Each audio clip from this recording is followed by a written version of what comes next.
বিসমিল্লাহির রহমানির রহিম। আসসালামু আলাইকুম রহমতুল্লাহ বরকাতুহু।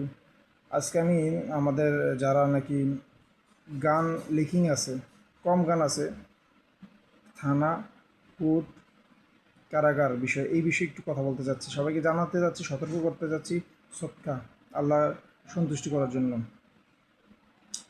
ফার্স্ট অফ অল আমরা আমাদেরকে থানাতে নিবে পুলিশরা, সিস্টেমে নিবে এনিহাও। ওরা বলবে যে 2 মিনিট কথা আছে, 2 মিনিট কথা বলবো আপনার সাথে। ওই স্যার কোন বিষয়ে জানি না, আসেন। আপনি মানে যেইভাবে এনিহাও আপনাকে নিয়ে যাবে, নিয়ে আপনাকে মামলা দিবে। মামলা দেওয়ার ওই প্রসেসিংটা থানাতে কী চলে, কোর্টে কী চলে, তারপর যে আপনার কারাগারে কী চলে, এই বিস্তারিত আপনি জানতে পারবেন। হয়তো আমি ভিডিওতে ফুললি সব কিছু বলতে পারবো না, তবে আপনারা কমেন্ট করলে আমি উত্তর দিয়ে দেবো ইনশাল্লাহ। ফার্স্ট যখন আপনাদেরকে থানাতে নিবে, যে এনিহাও নিয়ে যাওয়ার পরে আপনাদেরকে বলবে যে থানার যে কাগজে এটাতে রাখবে। রাখার পরে রাতে আপনাদের ছবি নিবে, ফিঙ্গারিং নেবে, নিয়ে আপনাদেরকে মামলা ধারা দেওয়া হবে। তো এইখানে আপনার ফার্স্ট অফ অল কাজ হলো যে যারা নাকি বাসা থেকে দেখতে যান বা আপনার যে হোক ওর থানাতে নিয়ে গেছে, তখন আপনি ওদের জন্য একটু খাবার নিয়ে যাবেন, পানি নিয়ে যাবেন, সাথে কিছু টাকা দিবেন। আর পারলে কাপড় চোর লাগে তা দিবেন। কাপড় চোপড়, তোয়াল, একটা বেড কভার থাকার জন্য, এগুলো দিয়ে দিলে সুবিধা। তাহলে মনে করেন আর ভুক্তভোগী হয় না। আর টাকা দিয়ে দিবেন, দিলে সে কারাগারে পিসি করে নেবে। টাকা দিয়ে যা লাগে তা কিনতে পারবে।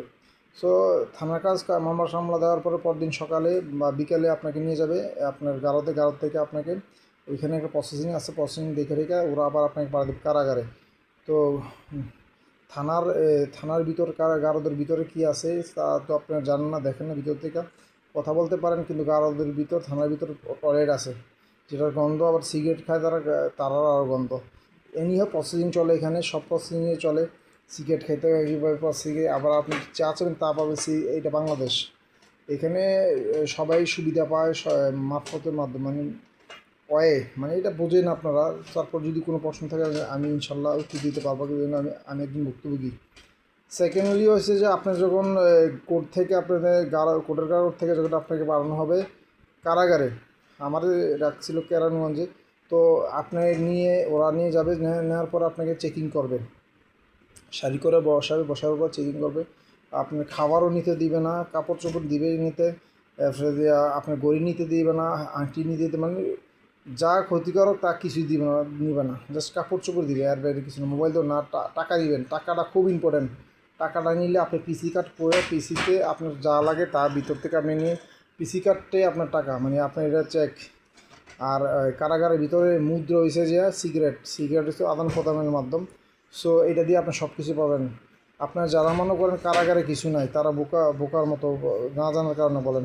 কারাগারে সব কিছু পাওয়া যায়, সব কিছু, এ টু জেড এভরিথিং যা মানুষের প্রয়োজন লাগে। সো এটাও যা জানা দরকার আমার থেকে কমেন্টে জানিয়ে নিন ইনশাল্লাহ। তারপর কারাগারে যাওয়ার পরে আপনাকে ইয়াতে আমদানিতে রাখা হবে। আমদানিতে আপনি ইলিশ ফাইল দেখছেন কখনো? দেখেন না মনে আপনারা। এই ইলিশ ফাইল হয়, ওই ইলিশ ফাইল মানে আর কি বলবো, এটা জানতে চাইলে ইলিশ ফাইল থেকে। আর এখান থেকে পরের দিন সকালে আবার আপনার শরীরের চিহ্ন নিবে, আবার ছবি ফিঙ্গারিং করা হবে। করার পরে আপনাদের বসায় বলবে যে এই দিক নির্দেশনা, স্টেবল থেকে দিক নির্দেশনা দিবে। দেওয়ার পরে যারা ওয়ার্ডে আর যারা সেলে, তো ওয়ার্ড, সেল, জলসিঁড়ি, মেডিকেল সব কিছু আছে এখানে। সো এই ডিবিসিতে জানতে পারবেন ইনশাল্লাহ কমেন্টের মাধ্যমে। আর আপনার সর্বোপরি কথা হলো আপনার ছেলেকে ফার্স্ট ক্রেডিট হোক বা আপনি যেই হোক, ভাই হোক, যেই হোক, বাবা হোক, ছেলে হোক, যেই হোক যাক, ওদেরকে ফার্স্ট অফ কাপড় চোপড়টা দিবেন এনিহাও, আর যে টাকা দিয়ে দিবেন। এই দুইটা জিনিস খুবই ইম্পর্টেন্ট। তারপর যে আমরা যে বাস্তবতা যারা ফেস করছি তারা বুঝি, যারা টিভি যারা শুনছে বা টোটাল ডিফারেন্ট, আকাশ তো হয়। বাস্তবতা একটা, ভিতরে একটা। আর এখানে মুদ্রা চলে, সিগারেটের মাধ্যমে অনেক কিছু সমাধান হয়ে যায়। আর এখানে সবাই টুপি পরা, এখানে সবাই মিডিয়া, মানে টুপি পরায় ওর সবাই সবাই সবাই এখানে সব চলে। এটা হচ্ছে আরেকটা জগৎ। সো যদি জানার কারোর সাথে বোঝার কিছু থাকে, আমাকে সবাই অবশ্যই কমেন্ট করবেন। আর যে পিসি কার্ড দিয়া ওইখানে ক্যান্টিন আছে, সব কিছু খাওয়া দাওয়া পাওয়া যায়, যা চান তাই পাবেন, কাপড় চোপড় কিনতে পারবেন, সব কিছু কিনতে পারবেন ইনশাল্লাহ। আর খাবারের মানও ভালো। কিন্তু এখানে কর্তৃপক্ষ, থানা বলেন, কোর্ট বলেন, আর বা কারাগারই বলেন, কর্তৃপক্ষটা একটু দৃষ্টি আকর্ষণ করতে হয়। যদি আমার ভিডিওটা কেউ দেখে থাকেন আপনারা, ফার্স্ট অফ অল আমদানিরা দেখেন। আর ওসি স্যারকে বলবো আপনি আপনার গারদরা দেখেন, ওই যে আপনি থানার যে গারদের ঢুকিয়ে রেখেন তাদের এটা দেখেন, একটু সার্ভাইভ করে। মানে আপনি রহম করলে আল্লাহ আপনার উপরে রহম করবে।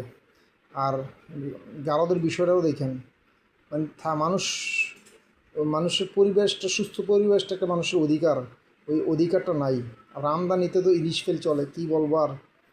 থেকে আসে তো এখানে মানে সুস্বাস্থ্য সুপরিবেশ নাই। তারপরে আসে যে বর্তমান ম্যাডাম দেখলাম, উনি একটু ভালোও করতেছে, মাদ্রাসা মুক্ত ভালো করতেছে। তো একটু দৃষ্টি আকর্ষণ করছি আপনাদের কাছে, আপনারা এইগুলা আপনারা মূলত এই কারা বন্দীদের টাকা একটা দিয়ে চলেন, আপনারা নিজেদের কোনো টাকা দিয়ে চলেন না। সো ওদের একটা ট্যাক্সের টাকা দিয়ে আপনারা সব করেন। সো আপনারা একটু দয়া করেন, আপনার উপর আল্লাহ দয়া করবে। আর আপনারা যা করবেন আর ফিডব্যাক পাবেনই। প্রতিক্রিয়ার একটা পার্শ্ব প্রতিক্রিয়া আছে এখানে। এখানে বিনিময় চলে, কারাগারের ভিতরে বিনিময় চলে, টোটালি বিনিময়, কারো কেউ আপন না, সব ধোঁকা। এটা একটা কবর, এটা হচ্ছে দুনিয়ার একটা কবর, এই দুনিয়ার কারাগার। কিন্তু আলহামদুলিল্লাহ আল্লাহর কারাগার এখনও যায়নি। আল্লাহর কারাগার তো এক সপ্তাহ পরে ফোন কল নাই, 15 দিন পর সাক্ষাৎ নেই। আর সাক্ষাৎ ফোন করল আল্লাহ কি ইম্পর্টেন্ট, এই বিষয়ে কথা হবে ইনশাল্লাহ। আপনারা যারা কমেন্টসে জানাই দেবেন ইনশাল্লাহ। আর যে অনেক কথা আছে, অনেক কিছু আছে, জলসিরা পাঙ্গা, আবার যে আপনার রিপোর্ট করলে কি হয়, আবার ডিটেনশনে কেন রাখা হয়, আর বিএপিদেরকে কই রাখা, বিএপির সেলে রাখা হয়, এগুলো নিয়ে কথা হবে। যারা জানার ইচ্ছা আছে সব ওয়ার্ড থেকে সেলের থেকে ডিটেনশনাল থেকে সব কিছু আমি জানি, আমাদের নক করতে পারেন ইনশাল্লাহ। অনেক কিছু আল্লাহ আমার জানাই দিছে। সতর্ক হতে হবে ভাই, সতর্ক থাকতে হবে। এটা মুমিনদের জন্য জেলখানাটা হচ্ছে দুনিয়ার হচ্ছে একটা জেলখানা, আর কাফিরদের জন্য স্বর্গ। এটা স্বাভাবিক, আল্লাহ পরীক্ষা করবে স্বাভাবিক। ইউসুফ আলাইসাল্লামরও আল্লাহ পরীক্ষা করছে, অনেক নবী রাসূলের আল্লাহ পরীক্ষা করছে। হতাশ হয়ে লাভ নাই, আল্লাহ পরীক্ষা করবে। আল্লাহ এমনি এমনি আপনাকে জান্নাত দিবে না, আল্লাহ এমনি এমনি আপনাকে জান্নাত দিবে না। আল্লাহ সূরা বাকারা 214 নম্বর আয়াতে বলছে, আমি কি তোমাদেরকে এমনি এমনি জান্নাত দিয়ে দিব কোনো পরীক্ষা ছাড়া? সো এখানে গেলে শিখতে হবে, আপনার শিখার জন্য মুক্তব আছে, বই কিতাব আছে, ইসলামিক অনেক বই আছে, কিতাব আছে, মাদ্রাসার মুক্তব আছে, ফার্স্ট ক্লাস, মানে শিক্ষণীয় জায়গা এটা। হ্যাঁ, অনেক তাজ্জুদ, সারাদিন রাত যদি আপনি নামাজ পড়েন কেউ কিছু বলবে না, সারাদিন রাত যদি আপনি নেশা করেন তাও কেউ কিছু বলবে না। তবে হ্যাঁ, এখানে গেলে আল্লাহর নামে সব করতে হবে, আল্লাহর জন্য। আল্লাহ এখানে অনেক ঠিক করার জন্য, শিক্ষা দেওয়ার, পরীক্ষা করার জন্য আমার ধারণা মতে। আল্লাহ আলাম। সবার কাছে দরখাস্ত, আর সবাই সতর্ক থাকেন। আর এত সহজে আপন পাইবেন না কাউরে, বিশেষ করে তাগুতের সংজ্ঞাটা পড়ে নিন, ওরা কার কত অনুসারী দেখে নিন, আর সবাই কার সাথে মিল তাও দেখে নিন।